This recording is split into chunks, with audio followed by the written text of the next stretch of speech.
little peek, behind the curtain to our listeners. We have this group thread, which I'm sure doesn't Mhm. surprise anybody.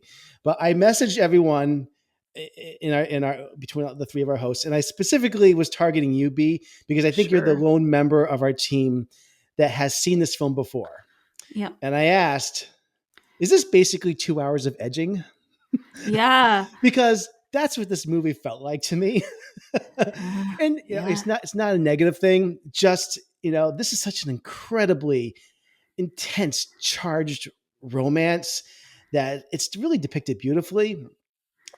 Nothing about the actual romance we see is graphically explicit.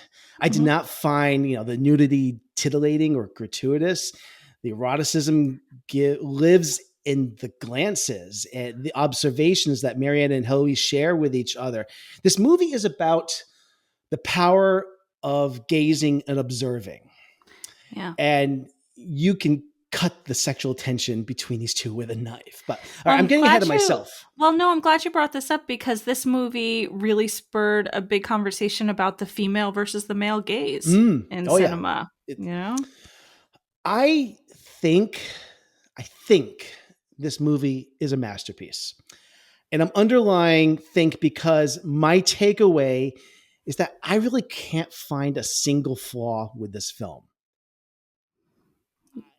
I'm And totally I'm with sure you. that everyone here is going to say the same thing. Every frame of this movie looks Painting. like a painting.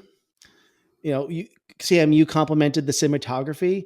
I think it's even more than that. There is a famous Dutch painter, Johannes Vermeer, Yeah. and I think there are so many frames in this movie that look like a Vermeer painting, and he was known for these lifelike paintings of people.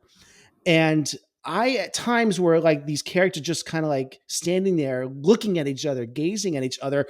I'm like feeling like I'm looking at a Vermeer painting, but like a moving Vermeer painting at times. So I was just mesmerized by watching this movie.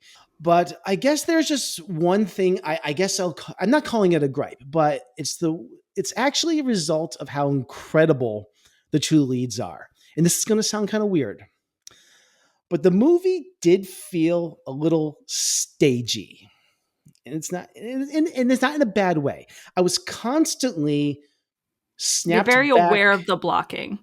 I was constantly snapped back into my world of Mm. watching this as a gazer, sensing the acting. The acting Can is I very forward facing. The can I offer you facade, something on yeah, that? yeah. Go ahead. I think that's exactly what they're talking about with Orpheus and Eurydice. Mm, When you're mm, forced to turn back and look, I think this whole movie's about that. mm.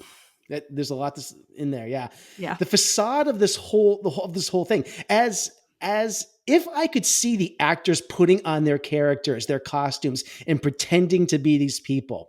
And I'm not saying that these are bad performances at all. They are absolutely amazing. I think they're some of the best I've ever seen. But there's something about the story, the characters felt like theater to me, like where I, Mhm. I sensed the real actors underneath the performances. So this is maybe a minor quarrel, maybe it's intended. I don't know, but this is a 5-star movie, possibly an absolute masterpiece.